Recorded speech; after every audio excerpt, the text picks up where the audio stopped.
ওই দিন থেকে অজামিল শুরু করে দিল মাতৃসাধন। রাত্রিবেলা কি করে? চুরি করে, চুরি ডাকাতি, গো হত্যা, ব্রহ্ম হত্যা, নারী হত্যা, কোনো পাপ কাজ আর তার বাকি নেই। আর দিনের বেলা কি করে? দিনের বেলা মা কালীর চরণ তলে বসে বলে, মা আমি তো সারাটা জীবন ধরে তোর ভজন করে এলাম, তোকে সেবা দিয়ে এলাম, কিন্তু আমি তো কোনোদিন তোর কাছে কিছু চাইনি মা। আমি চাই, আমি তোর কাছে চাই, আমি শেষের দিনে যেন কৃষ্ণ চরণ দর্শন করতে পারি। রাধে রাধে রাধে রাধে। ভক্তমণ্ডলী, ভক্তিমতী মায়েরা, আমার বাবারা, আমরা এই যে পূজা করি, বিভিন্ন দেবদেবীর পূজা করি, তো আমরা মা লক্ষ্মীর কাছ থেকে কি চাই? মা লক্ষ্মীর কাছ থেকে অর্থ চাই, আর সরস্বতীর কাছ থেকে বিদ্যা চাই, তাই তো? রাধে রাধে। আমরা কিন্তু বাবা চাইতে জানি না।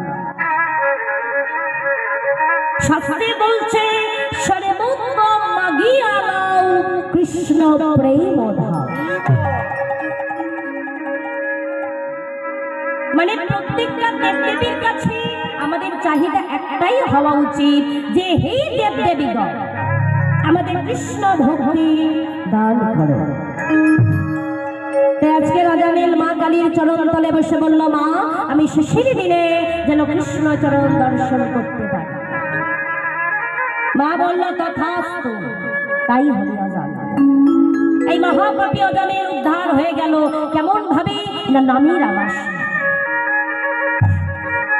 এই অজামিল এত পাপ করলো, ওই চুরি করতে করতে করতে করতে করতে এত পাপ করলো যে তার পাপের ঘোড়া পূর্ণ হয়ে গেল।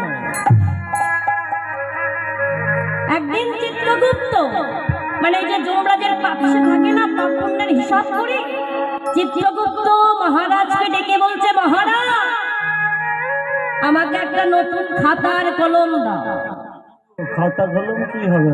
বলে ওই যে মহাপাপী অজামিল রয়েছে না, ওর পাপ লেখবার মতো জায়গা নেই। বলো কি? ওর পাপের ঘোড়া একেবারে পূর্ণ পূর্ণ হয়ে গেছে। এই জায়গাটা একটু অনুভব করো। এই জগতে আমরা প্রায় বলি যে আমি এত পাপ করেছি, আমি কি আর উদ্ধার পাবো? অজামিল যার পাপ লেখার মতো জায়গা নেই, সেই মহাপাপী অজামিল উদ্ধার হয়ে গেল। কিসে? না নামের আভাসে। লক্ষ্য করো যে অজামিল কেমন ভাবে উদ্ধার। প্রত্যেক ভক্ত চরণ ধরে আমি অনুরোধ করছি, বুঝতে পারছি রাত্রি তো অনেক হচ্ছে, তথাপিও প্রত্যেক ভক্তকে বলছি, তোমরা এই জায়গাটা বুঝে না যে এই মহাপাপী অজামিল কেমন ভাবে উদ্ধার হলো।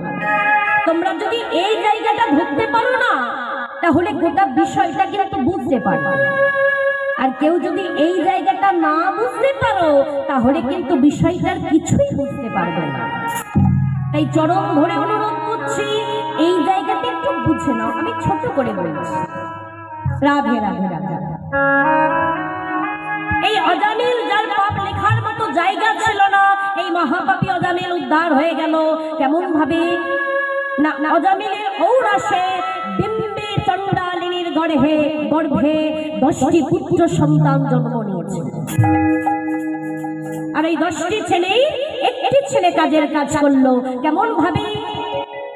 না লোমসমুনি নামে এক মুনিগণ, তার গায়ে হয়েছে বিষম জ্বালা, সর্বমত্ত পাতাল চারিদিকে খুঁজে বেড়াচ্ছে কোথায় গেলে তার গায়ে জ্বালা নিবারণ হবে। আর ঠিক সেই সময় স্বর্গে থেকে একজন আসছে। কে গো? যে লাগান ভাগান করে,